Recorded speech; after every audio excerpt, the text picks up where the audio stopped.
Yes, good morning to all my dear students. क्या पढ़ने जा रहे हैं हम? एक एडवांस का आपको आरसी सर्किट से रिलेटेड एक इलस्ट्रेशन कराऊंगा मैं। ठीक है, क्या गिवन है? टी इक्वल टू जीरो पे कैपेसिटर इनिशियली अनचार्ज है कैपेसिटर। ठीक है, अभी तक आपने सिंपल आरसी सर्किट देखा था, एक आर था, एक सी था और ई था, है ना। अब क्या देखने जा रहे हो आप? आर है, कई सारे सी है और ई है ना। तो ऐसे क्वेश्चन को कैसे हैंडल करना होगा हमें, ये देखना है। तो बेटा हमें क्या गिवन है? एक 6R रेजिस्टर, एक आर रेजिस्टर, एक 3R रेजिस्टर, एक कैपेसिटर और एक बैटरी। हमें करना क्या है? हमें निकालना है find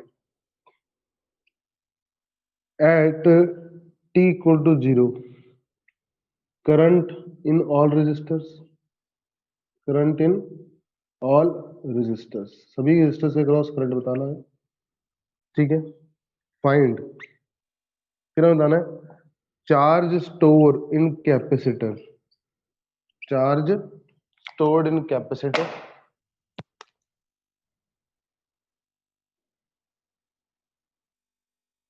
at T tending to infinity, at steady state लगा लो, steady state T tending to infinity होती है, मैंने बताया था। ठीक है, फिर हमें क्या बताना है? Find charge current as a function of time in all resistors, in all resistors. ठीक है बेटा, इस इलस्ट्रेशन को करने से पहले मैं आपको एक चीज समझाऊंगा कि टाइम कांस्टेंट टर्म क्या होती है। टाइम कांस्टेंट, पहले टाइम कांस्टेंट के बारे में लिख लो। ठीक है, फिर मैं आपको इस इलस्ट्रेशन को समझाऊंगा और दो मेथड से समझाऊंगा। ठीक है ना, एक शॉर्ट ट्रिक और एक जो रियल मेथड होता है, ओरिजिनल मेथड होता है। ठीक है, तो टाइम कांस्टेंट के बारे में लिख लो पहले बेटा कि टाइम कांस्टेंट क्या होता है। लिखो, when charge on capacitor will become, when charge on capacitor will become 63% of maximum charge, when charge on capacitor will become 63% of maximum charge stored on capacitor, then time will known as,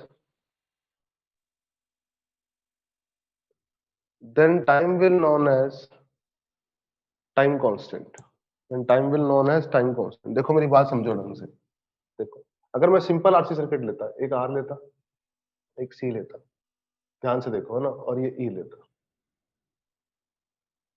ये ई, ये सी, ये are. अगर simple ऐसा लेता बेटा मैं, तो मैं क्या देखता कि जो चार्ज आता है as a function of time वो आता है सी वन माइनस ई की power minus t by R C. यही आता कि नहीं आता बेटा? सही बात है, इसमें कोई दिक्कत वाली बात नहीं है। पक्का, एकदम क्लियर है। सी वन माइनस ई की power minus t by R C. अब मैंने क्या करा बेटा, देखो यहां से मैं चाहता हूं मैक्सिमम चार्ज का कितना, 63% जब चार्ज हो जाता है maximum charge, 63% of maximum charge, 63% of maximum charge का मतलब क्या हुआ बेटा? अगर मैं यहाँ पर इस इक्वेशन में टी की वैल्यू आरसी डालू, ध्यान से देखो, ठीक है ना, इफ अगर मैं ऐसा करूँ तो क्या मिलेगा? Q is equal to C one minus ई की पावर माइनस वन मिलेगा कि नहीं मिलेगा? मैक्सिमम चार्ज कितना है? मैक्सिमम चार्ज, मैक्सिमम चार्ज तो सी ही होगा, सबको बताओ। पक्का, सही बात है। अब आप सब जानते हैं Q equal to C one minus one by E.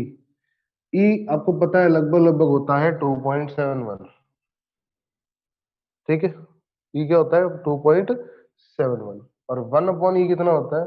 0.1 upon ई 37। आप सोल्व कर लो, वन अपॉन ई करोगे तो 0.37 होता है। ठीक है, और वन में से जब वन अपॉन ई सब्ट्रैक्ट करते हो तो वो होता है 0.63। कितना होता है? 0.63। मेरे पास डाटा कैलकुलेटेड है, आप इसको ध्यान रखना। ठीक है ना, पक्की बात है। तो सी क्या है? क्यू तो चार्ज हो गया, क्यू मैक्स हो गया। ठीक है, और कितना हो गया? 63/100। आपको समझ में आ गया कि मैक्सिमम चार्ज का 63% चार्ज कैपेसिटर पे होता है एक time t equal to RC पे, एक time t equal to RC पे। और इसी को बोला जाता है टाइम कांस्टेंट। इसी को क्या बोला जाता है? Time constant. ठीक है, याद करो, मैंने पूरी चीज पढ़ाई थी कि टाइम वर्सेस चार्ज ग्राफ बनाया था जब मैंने इसका, तो मैंने आपको ऐसे बताया था। बोलो सही बात है। सी, कितना था ये, सी। एक टाइम कांस्टेंट चार्ज यहाँ पर हो गया, तो एक टाइम कांस्टेंट चार्ज यहाँ पे आ गया, कितना आ गया 0.63 ऑफ सी। आगे नहीं आ गया, टाइम आ गया आरसी के बराबर, टाउ। टाइम कांस्टेंट का मतलब टाउ। सही है बेटा। लगभग लगभग ये चार्ज स्टेडी होने लग जाता है 4 to 5 टाइम कांस्टेंट पे, ऐसा कैलकुलेशन में माना गया है। लगभग लगभग 4 to 5 टाइम कांस्टेंट पर ये चार्ज क्या होने लगता है, स्टेडी होने लगता है। ठीक है ना, जिसको हम इनफाइनाइट टाइम बोल देते हैं। ठीक है, पक्का, कोई दिक्कत वाली बात नहीं है। सही है, तो आप इस इक्वेशन को ऐसे मॉडिफाई कर सकते हो, Q equal to C 1 - e⁻ -t/टाउ। सिंपल इक्वेशन, बोलो सही बात है, कर सकते हो। इसकी जरूरत आपको आगे पड़ेगी, ठीक है ना, मैं न्यूमेरिकल कराने जा रहा हूँ और आपको टाइम कांस्टेंट पता भी होना चाहिए, इसलिए मैंने लिखवा भी दिया। ठीक, अब मैं अपने न्यूमेरिकल पे आ जाता हूँ दोबारा से। यस, सबसे पहले इधर आ जाइए, हमें निकालना है t इक्वल टू 0 पे करंट इन ऑल रेजिस्टर। आप सभी जानते हैं कि t इक्वल टू 0 पे कैपेसिटर क्या होता है, open short circuit. At t equal to 0 capacitor is short circuit, जानते हैं आप सभी। अगर कैपेसिटर शॉर्ट सर्किट है तो कैपेसिटर कर दो शॉर्ट सर्किट, ये लो, सही है। ये हो गया 6R, ये हो गया R, और एक कैपेसिटर हो गया शॉर्ट सर्किट, हो गया। और ये हो गया कितना, 3R। सही है, ये कितना है R, ये कितना है 6R, और ये कितना है E। At t equal to 0 पे सर्किट ऐसा बनेगा, तो आप करंट निकाल सकते हो, कोई दिक्कत ही नहीं है। R और 3R पैरेलल में कितना हो गया, 3R/4 के साथ 6R सीरीज में, 3R/4 के साथ 6R सीरीज में, कितना हो गया बेटा, 24 और 3 27, 77R/4। ठीक है, तो करंट कितना आ गया सर्किट से, 4E/27R करंट आ गया। आया करंट, टी इक्वल टू 0 पे इस रेजिस्टर में कितना करंट जाएगा पता लग गया, और इन रेजिस्टर्स में कितना जाएगा वो भी पता लग गया। कैसे करोगे, इधर जाएगा I1, इधर जाएगा I2, तो आप सभी जानते हो I1R is equal to I2 into 3R, और I1 प्लस I2 जो करंट है वो I के बराबर है। कितना आएगा बेटा, R से R कट गया, ठीक है, तो I1 प्लस I2 लिखूंगा, जब मैं I1 प्लस I2 लिखूंगा, I2 की जगह लिख दो 3I2, I1 की जगह लिख दो 3I2, और ये कितना है 4E/27R। तो I2 आ गया E/27R, I2 कितना आ गया E/27R, और I1 कितना आ गया 3E/27R। सही बात है, दोनों तीनों रेजिस्टर्स में करंट आ गया। हमारा पहला पार्ट सोल्व हो गया, बोलो समझ में आई, इजी तरीके से सोल्व हो गया। हमने क्या ट्रिक यूज करी कि at t equal to 0 capacitor is what, short circuit. ठीक है, अब पूछा है आपसे charge stored in capacitor at steady state, steady state में कैपेसिटर पे कितना चार्ज स्टोर होगा। ठीक है, अब उसके लिए क्या करेंगे, टी टेंडिंग टू इनफाइनाइट, जब इनफाइनाइट टाइम हो जाता है तो कैपेसिटर कैसा बिहेव करता है बेटा, ओपन सर्किट। कैपेसिटर कैसा बिहेव करता है, ओपन सर्किट। अब उस बात को ध्यान देंगे, at T tending to infinite capacitor is open circuit.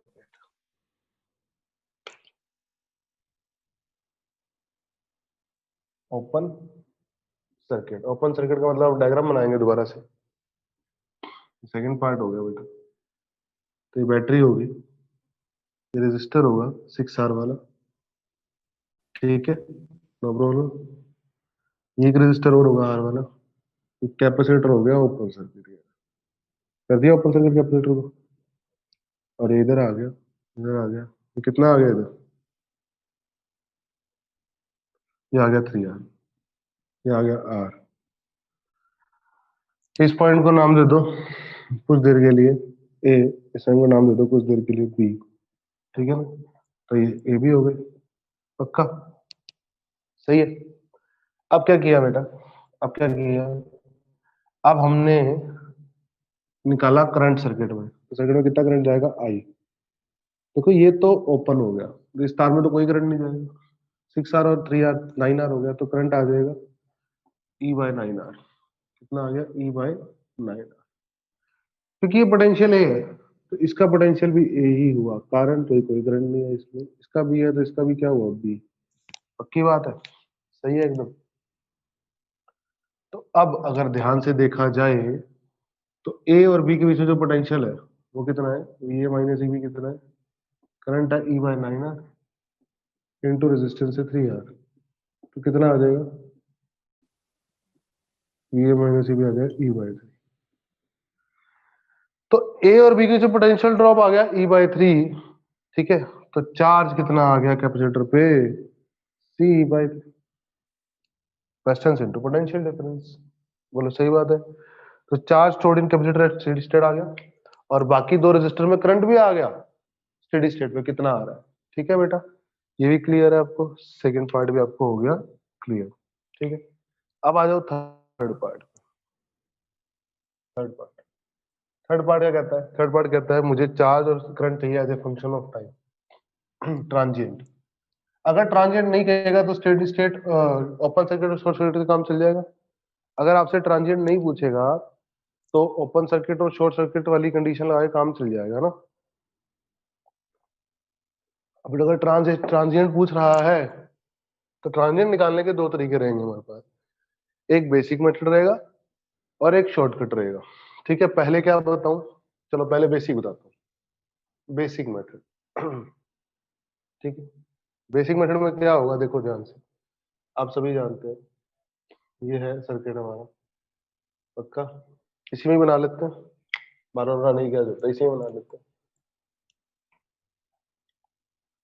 सही है, इसको बैठा दो। तो मान लीजिए इसमें इधर करंट गया कितना? आई आया, इधर गया I1। पक्का, तो इधर गया I2। ऐसे समझ लीजिए, सही है, कोई चिंता की बात नहीं है बेटा। पक्का ऐसा कर सकते हैं आप, बिल्कुल कर सकते हैं, कोई दिक्कत ही नहीं है। ठीक है, अब आपने एक काम किया, क्या किया? इधर किरचॉफ लगाया इस लूप में, और इस लूप में किरचॉफ लगाया। ठीक है ना। अब और आसान कर लीजिए, एक काम करिए आप लूप ही बना लीजिए। लूप से और आसान हो जाएगा आपके लिए सॉल्व करना। इसे मान लीजिए आप कितना करंट जा रहा है? I1। ठीक है, और इसमें कितना जा रहा है? ऐसा समझ लीजिए कितना जा रहा है? I2। सही है, कोई दिक्कत नहीं है। तो I1 I2 करंट जा रहा है, तो उस लूप में घूमेंगे तो यहाँ से यहीं पर ही आते हैं वापस। तो आ गया I1 × 6R। I1 × 6R plus इसमें कितना आ गया? जल्दी बोलो। इसमें आ गया I1 इधर से और I2 इधर से, I1 - I2 इंटू R।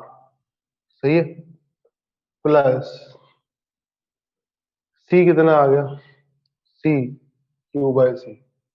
ठीक है ना, इस पे Q चार्ज आ गया, मान लो कितना चार्ज स्टोर हो गया इस पे? Q। Q इधर और माइनस Q इधर। ठीक है ना, पक्का कोई दिक्कत वाली बात नहीं है।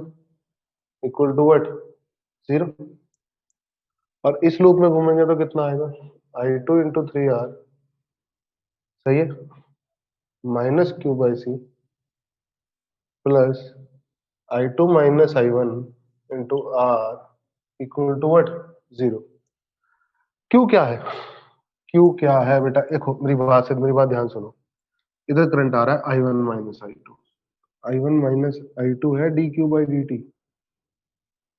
dQ/dt क्या है? I1 - I2।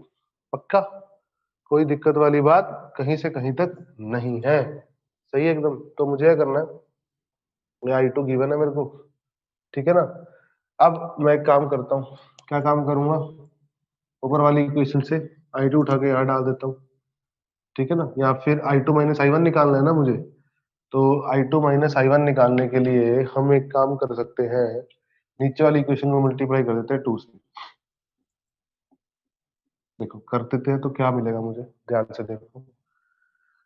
तो ऊपर मिलेगा I1 6R, वो तो है ही है। नीचे मिलेगा I2 6R। सबसे पहली बात, minus 2Q/C plus 2I2 - I1 into R equal to 0। सही है एकदम, यही मिलेगा। और अगर इसको कर दूं मैं माइनस, तो ये कितना हो जाएगा, i1 माइनस i2 हो जाएगा। बोलो बेटा, सही है। मैंने क्या करा, इन दोनों इक्वेशन को, इस इक्वेशन को और इस इक्वेशन को क्या करा, सब्ट्रैक्ट कर दिया। जब मैंने सब्ट्रैक्ट करा तो मुझे क्या मिला, ध्यान से देखो, i1 माइनस i2 मिला और उसके साथ 6r मिला। पक्का, i1 माइनस i2 का 6r मिला, ठीक है। और इधर i1 plus i2, i1 minus i2 r था, और इधर माइनस 2 i1 माइनस, तो इधर मिला 3 i1 minus i2 into are. बोलो सही बात है।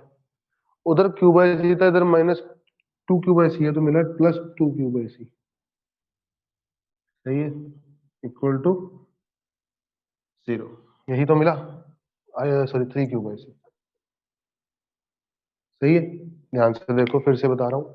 मैंने इस इक्वेशन को 2 से मल्टीप्लाई करा तो ये 6r बना, ये माइनस 2 क्यू बाई सी बना, ये 2i2 माइनस i1 बना, तो माइनस कॉमन ले लिया, ठीक है। इसमें से इसको सब्ट्रैक्ट करा तो ये आ गया 6r, i1 माइनस i2 आ रही है, और माइनस 2 i1 माइनस i2 आ रही है, तो 3 i1 माइनस i2 आ हो गया, प्लस क्यू बाई सी इधर है, और माइनस का 2 क्यू बाई सी इधर है, तो 3 क्यू बाई सी हो गया। तो एक काम कर दिया, यहाँ से 3, यहाँ से 3, और यहाँ से 6 चला गया, तो 2 बचा। ये 2 और 1 मिलके हो गया 3, तो कितना हो गया बेटा, ये हो गया कुल मिला के, इधर लिख लेते हैं 3 i1 minus i2 into are, और i1 माइनस i2 होता है d Q by d t, तो 3r d Q by d t plus Q by C equal to 0। ये क्वेश्चन समझ में आने वाली है, बोलो कोई दिक्कत नहीं है। अच्छा, ई भी था ना हमारी इक्वेशन में, सॉरी सॉरी, ये था ना i1 into 6r plus i1 minus i2 into R plus Q by C equal to E भी तो था। उसको ध्यान रखो यार, गड़बड़ मत करो, ठीक है ना। तो आपने क्या करा, इसको दोनों को ऐड करा ना, इसको और इसको 2 से मल्टीप्लाई करके, तो आपके पास ये आया, तो इक्वल टू ई आएगा ना साथ में, तो इक्वल टू आएगा ई। कोई बात नहीं, ठीक है, कोई दिक्कत वाली बात नहीं बेटा, कहीं से कहीं तक समझ में आ रही है, साफ साफ सी सारी चीजें, ठीक है। अब क्या किया बेटा, ध्यान से देखो, ये हटा दिया क्वेश्चंस को, क्वेश्चंस को हटा दिया जब मैंने, तो मेरी इक्वेशन बन चुकी है। इसको सॉल्व करा जब मैंने, तो इधर क्या आ गया, 3r d Q by d t equal to C minus Q upon 3cr। इसको हटा दो, सही है, पक्का। तो इसको अलग सेकंड स्टेप पे आया, तो D Q upon C minus Q D T upon 3r C integration, integration time zero पे चार्ज जीरो था, टाइम टी पे चार्ज क्यू है, तो क्या बनेगा, सबसे पहले आएगा L N C minus Q, minus बाहर आएगा, minus L N C minus Q, upper limit डलेगी क्यू तो L N C minus Q, lower limit डलेगी जीरो तो L N C, log A minus log B L N C minus Q upon C, L N C minus Q upon C, और minus था, इधर जाके minus D T हो गया, 3r सी हो गया। बोलो, समझ में आया, कोई दिक्कत वाली बात नहीं है कहीं से कहीं तक, एकदम चीजें सारी क्लियर हो गई, ठीक है। तो कितना आ गया बेटा हमारे पास, ये आ गया हमारे पास, देखो ध्यान से, कितना आ गया। अच्छा, फिर एक काम और देखना, जब ये 2 3 काटा था यहाँ से, जब यहाँ से 3 काटा था, तो 3 कॉमन लेके डिवाइड में आएगा ना इधर, ई बाई 3 आएगा, इस बात का भी ध्यान रखना भाई, ठीक है ना। तो सी माइनस 3 क्यू आएगा, सी माइनस 3 क्यू बाई 3cr है ना, सी माइनस 3 क्यू, इस बात का छोटी छोटी बातों का ध्यान रखना भाई, कैलकुलेशन गलती ना हो जाए। तो अगर ऐसा आएगा, तो 1/3 भी बाहर आएगा ना, 1/3, माइनस तो ले ही लिया मैंने पहले से, माइनस तो मैंने पहले से ही ले लिया, 3 से 3 कट भी गया, ठीक है ना, 1/3 आएगा ना बाहर, कितना आएगा ध्यान से देखो, ये आएगा 1/3 आएगा, ठीक, 3 से 3 कट गया, कितना आ गया बेटा, ये इसमें चला गया, तो 1 - 3 Q by C equal to E की power minus C by R C. ठीक है, तो कितना आ जाएगा 1 - e⁻⁻t/-3 3q/c, तो q आ जाएगा c/3। क्यों कितना आ जाएगा बेटा c/3 आ जाएगा। पक्का, कोई दिक्कत वाली बात नहीं है कहीं से कहीं तक। सही है, एकदम क्लियर है, ये आप कर सकते थे। बोलो, इजी है एकदम, इसमें कोई परेशानी नहीं है आपको।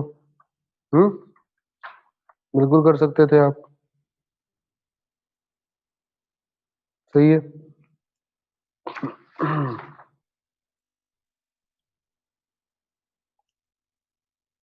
ये 3 आता है, ठीक है ना, इसके साथ। सही है ना एकदम, कोई कैलकुलेशन गलती तो नहीं है? चेक कर लो एक बार ढंग से, चेक कर लो एक बार ढंग से। जब हमने ऐड करा तो ये आ गया ई आ गया, तो ई आने पे हमने 3 को डिवाइड कर दिया इसके साथ, है ना। ये 2 बन गया 1 और 2 3 बन गया, तो e/3 आ गया। क्या आ गया? e/3 आ गया। ठीक है, e/3 आ गया इधर, तो कितना बना? अरे 9 बन गया ना यार, 9 भी तो बन गया। कैलकुलेशन गलती मत करो भाई, ध्यान दो। ये 9 बन गया ना, 3 से 9 कट गया, 3 आ गया। ठीक है ना, तो ये 3 आ गया इधर, तो -t/3 यहाँ से आ गया। सही है। खैर, ये आ गया चार्ज की नहीं आ गया? अरे कैलकुलेशन है यार, कोई दिक्कत नहीं है भाई। ठीक है ना, वही छूट गया तो उसमें से कैलकुलेशन मिलती है। बोलो क्लियर है? सही है। तो आ गया charge as a function of time. Charge as a function of time आ गया कि नहीं आ गया? Current as a function of time. Current, इसको डिफरेंशिएट करोगे, इसको डिफरेंशिएट करोगे तो क्या आएगा? c/3। इसका डिफरेंशिएशन 0 हो गया। ये 1/3 RC बाहर आ गया, 1/3 RC बाहर आ गया, इंटू e⁻−t/3 RC आ गया। ये जो आएगा ना, ये i1 - i2 आएगा, ठीक है। i1 - i2 dq है, dq/dt है ना। तो कितना आ गया i1 - i2? i1 - i2 आ गया e बाय c से c कट गया, e/9 r e⁻−t/3 RC। बोलो सही बात है। ये i1 - i2 करंट इसमें है, इस रेजिस्टर में तो करंट आ ही गया, इस रेजिस्टर और इस रेजिस्टर में निकल जाएगा करंट। पता है आपको i1 - i2? बोलो, कोई दिक्कत ही नहीं है। ठीक है, बोलो कोई दिक्कत कहीं से कहीं तक नहीं। तो काम कंप्लीट हो गया यहाँ पे। ठीक है, अब मेथड 2 क्या है? मेथड 2 क्या है वो देखते हैं। मेथड 2, ये तो मैंने कर दिया लूप से, नोड से भी कर सकते थे आप इसी क्वेश्चन को नोड से भी कर सकते थे। समझ में आई? लूप के अलावा इसको हटा दो। अब क्या करेंगे हम मेथड 2 में? देखो, मैक्सिमम चार्ज कितना आया? हम लिखते हैं charge function of time, charge is equal to Q max 1 - e⁻t/τ। ये रिलेशन लिखते हैं, जनरल रिलेशन है। क्या है ये? General relation. ठीक है, क्यू मैक्स पता लग जाए, टाउ पता लग जाए, काम हो जाएगा। क्यू मैक्स तो पता कर ही चुके थे हम, c/3। बोलो, पहले 2 पार्ट में कर चुके थे ना। अब आती है बात टाइम कांस्टेंट निकालने की। To find time constant of complex circuit, to find tau of complex circuit, हम क्या करेंगे? आपको ट्रिक बताऊंगा, आपको उसको ध्यान रखना है। शॉर्ट बैटरी, शॉर्ट बैटरीज,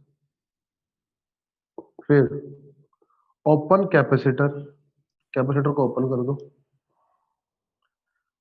फिर third step, find equivalent resistance R equivalent across points of open capacitor. सही है, मतलब सर्किट कैसा बनेगा? बैटरी को शॉर्ट कर दिया, येलो कर दिया, ये 6R है, ये R है, कैपेसिटर ओपन कर दिया, इधर ले आया, इधर ले आया, ये 3R है, ये R और ये 6R, ऐसे ही तो है। आर इक्वलेंट निकालो इन दोनों पॉइंट्स के वोट, तो ये ए है, ये बी है, तो ये बी है, ठीक है, ये बी है, ठीक है, इसको मान लो सी, तो ये भी सी है, ये बी है, ऐसा ही है। तो ए और बी के अबाउट बीच में कहीं सी है, तो ए से सी कितना लगे हुए हैं, ए से सी लगा हुआ है एक आर, बी से सी कितना लगा, एक 6R और एक 3R, 6R और एक 3R, 6R 3R पैरेलल में 2R होता है, और उसके बाद आर सीरीज में आर इक्वलेंट आ गया 3R। तो टाइम कांस्टेंट जब हम लिखते हैं तो लिखते हैं R equivalent C complex circuit का, तो कितना आ रहा है 3R सी, तो ट्याऊ की जगह डाल देंगे, क्यू आ जाएगा C/3 1 माइनस ई की पावर माइनस T/3R सी, ये हो गया शॉर्ट मेथड। जनरल रिलेशन लिखा क्यूमैक्स इंटू 1 माइनस ई की पावर माइनस T/टाउ, जो टाउ है हमारा उस टाउ को लिख दिया R equivalent C. R equivalent कैसे फाइंड होगा, कॉम्प्लेक्स सर्किट में बैटरी को शॉर्ट कर दो, कैपेसिटर को ओपन कर दो, कैपेसिटर के ओपन एंड्स के अबाउट इक्विवेलेंट रेजिस्टेंस निकाल लो, वही आर इक्वलेंट सी है। समझ में आई, ये शॉर्टकट है, ठीक है। और जो बेसिक इक्वेशन लंबा मेथड था वो तो आपको मैंने बता ही दिया है, ठीक है ना, इसमें कैलकुलेशन मिस्टेक भी हुई थी, ठीक है। और हम नोट से भी कर सकते हैं, क्या होता है तो मैं वही बता देता हूँ, नोट से ही बता देता हूँ, लंबे वाला मेथड, लंबे वाला मेथड नोट से ही बता देता हूँ, चलो आपको पूरी चीजें क्लियर होनी चाहिए, फिर हो ही रही है तो, है ना। लंबे वाला मेथड अब मैं नोट से बता देता हूँ, उसे तो बता ही दिया मैंने आपको, लूप से तो, है ना। नोट से और आसान ये हो जाएगा कि बाकी दोनों रजिस्टर में भी करंट आसानी से निकल जाएगा, ठीक है, परेशान होने की जरूरत नहीं। वही जो मैं पहले कर रहा था उससे और आसान पड़ता, ये आई है, ये I1 है, तो ये I माइनस I1, ठीक है, पक्का। अब एक बात बताओ, इसमें लगाओ लूप, ये लगा दिया नोड, नोड से यहाँ पे कर दिया ना, ये I1 तो इधर I माइनस I1 गया, इसमें लूप लगाओ बड़े वाले, तो आ गया 6IR plus I1R plus Q/C equal to E, ठीक है, पक्का। और एक काम कर सकते हैं, इन दोनों को आपस में लगा दो, I1R plus Q/C, potential difference यहां से आएगा I माइनस I1 3R, सही है, पक्का। मुझे कैपिटल आई एलिमिनेट करना है क्योंकि मुझे I1 जो है मेरा वो dQ/dt है, तो मुझे कैपिटल आई एलिमिनेट करना है, तो कैपिटल आई इस इक्वेशन से उठा के यहाँ डाल देते हैं, देखो कैसे।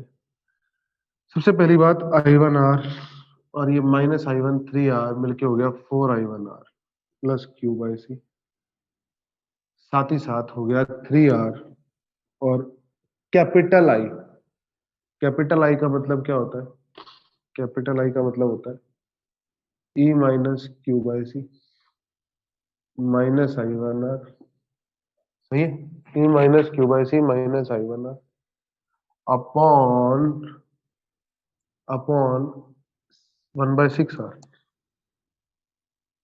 सही है, पक्का। तो R से R कट गया, तो और ये कितना आ गया, क्या करा, क्या करा, ठीक है, ये Q/C इक्वल था ना, I माइनस I1R, है ना, 4I1 का कर दिया था, तो इधर I1 है तो बचा था, वो लिख दिया मैंने, ठीक है। अब ध्यान से देखो, ध्यान से देखो बेटा, क्या आ गया 1/2, कितना आ गया 1/2 ही आ गया, नहीं देखो ध्यान से, गलती नहीं होनी चाहिए कैलकुलेशन में, तो ये कहीं कैलकुलेशन गलती हुई है मेरे ख्याल से, 6IR plus I1R plus Q/C equal to ये आ गया है, और ये आ गया I1R plus Q/C equal to I minus I1 3R, ठीक है एकदम। फिर एक आ गया है I1R और ये माइनस I1 3R को लिख दिया 4I1R प्लस Q/C लिख दिया, I माइनस I1R करेंगे, ठीक है ना।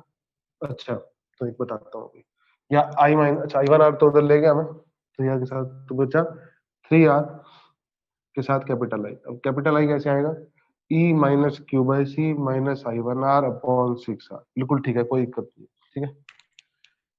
तो इसको कर दो, कितना आ गया 1/2 आ गया, तो आ गया 4I1R ठीक है ना, और माइनस I1R/2, तो इधर आके हो गया 1/2 I1R, तो 289 I1R/2। सही है, पक्का।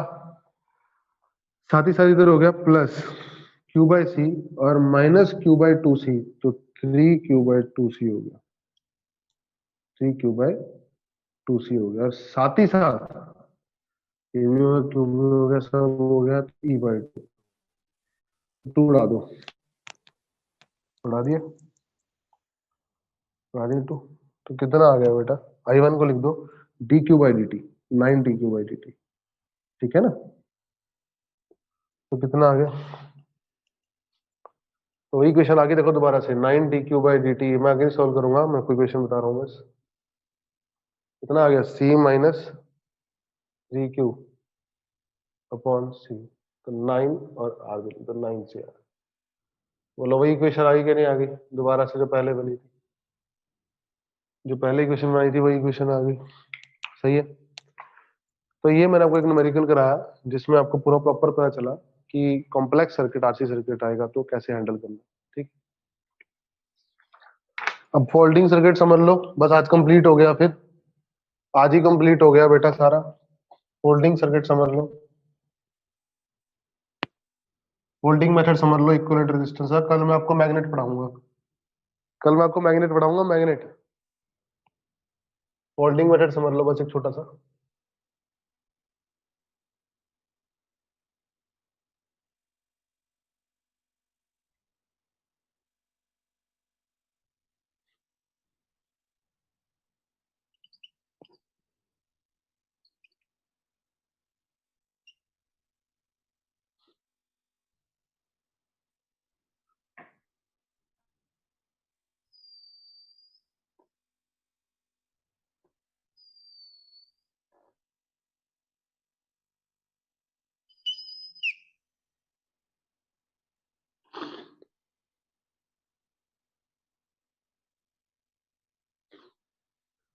ये सारे रेजिस्टेंस आ रहे हैं, ये भी आर, ये भी आर, ये भी आर, ये भी आर, सारे आ रहे हैं, R R R R R R R R R R R R R R R R R, सारे आर, समझ रहे हो, पक्का।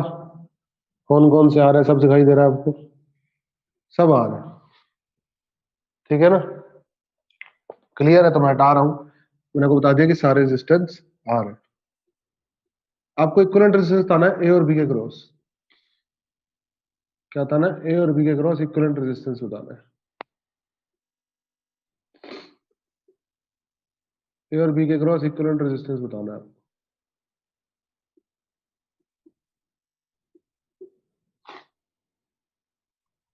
क्या करोगे, सिमेट्री, क्या करोगे बेटा, सिमेट्री है। सिमेट्री कैसे है, देखो ए और बी के क्रॉस बताना है मुझे, तो अगर मैं बैटरी लगाऊंगा, अगर मैं बैटरी लगाता हूँ ऐसे, तो सिमेट्री है कि नहीं, जितना ऊपर है उतना ही नीचे, बोलो, तो मैं करूंगा इस पॉइंट को फोल्ड कर दूंगा, इसको बोलते हैं फोल्डिंग मेथड। क्या बोलते हैं, फोल्डिंग मेथड। इस पॉइंट की ओर फोल्ड कर दूंगा, ठीक है, ये तो समझाने के लिए बनाया था, मैंने हटा रहा हूँ इसको, तो इस पॉइंट की ओर फोल्ड कर दूंगा, तो मैं फोल्ड करूंगा, सर्किट कैसा बनेगा देखो ध्यान से,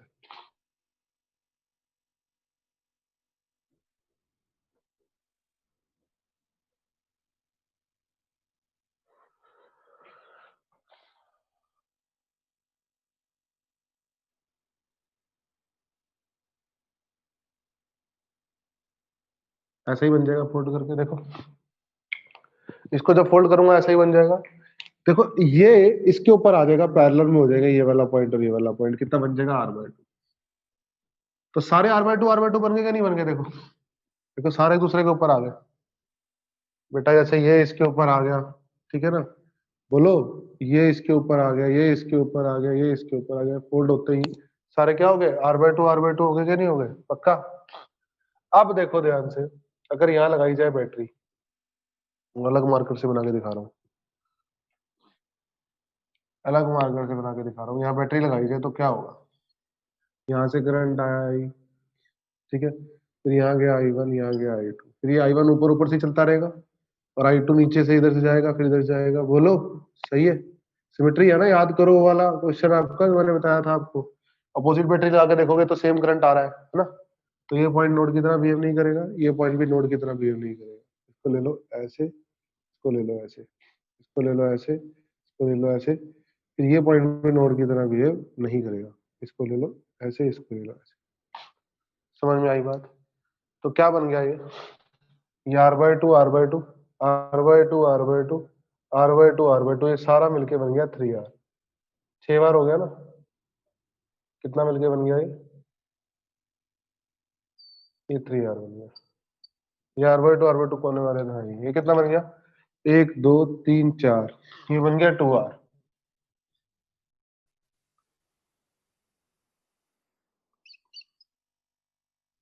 और अच्छी बात, ये भी R/2 है, इधर भी R/2 है, ये भी R/2 है, ये भी R/2, ये बन गया R।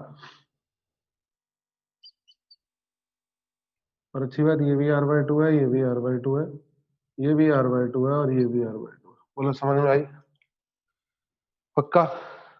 तो अब कौन सी दिक्कत रहेगी बताओ? अब क्या बचा? खत्म हो गया? अब तो खत्म ही हो गया बेटा। ये दोनों किसमें? R/2 सीरीज में। आर आर के साथ आर पैरेलल में, R/2 है ना? ये सारा हटा दो, ये बन गया R/2। फिर ये R/2 तीनों किसमें है? देखो इधर, ये R/2, ये R/2, ये R/2, 3R/2 हो गया, हटा दो तो सीधा लगा दो यहाँ पे 3R/2। अब 3R/2 के साथ 2R पैरेलल में, तो 3R/2 के साथ 2R पैरेलल में कितना आ गया? 6R। कितना आ गया? 4 + 3, 6R/7 आ गया। बोलो, तो ये हट गया सारा का सारा, ये आ गया 6R/7। अब 6R/7 के साथ R/2 यानी R पैरेलल में सीरीज में चलो, तो 6R/7 के साथ R सीरीज में हो गया 13R/7। ये भी है, ये आ गया 13R/7। अब 13R/7 के साथ 3R किसमें? सीरीज पैरेलल में, तो 3/13R + 1/3R कितना आ जाएगा? 13 इंटू 3 लगा लो, 13 3 39 आ गया ना? 21 + 13, 39R/4, 3 और 1 4, 2 और 1 3, ऐसे ही आ गया ना? बोलो, 3 और 1 4, 2 और 1 3, 34। सही है? पक्का? ऐसे ही आ गया? अब ये हट गया, इसकी जगह आ गया एक, कितना? 39R/34। अब उसके साथ R किसमें? सीरीज में, कितना आ गया? 39R + 34R अपॉन 34 आ गया R इक्वलेंट। कितना आ गया? 3, तो 73R/34। बोलो समझ में आई बात? कैसे हैंडल करना है? बोलो समझ में आया? यस बोलो समझ में आया? फोल्डिंग बोलो भाई, फोल्डिंग समझ में आया? सब आ गया? किसी को कोई दिक्कत? चैप्टर फिनिश हो गया बेटा।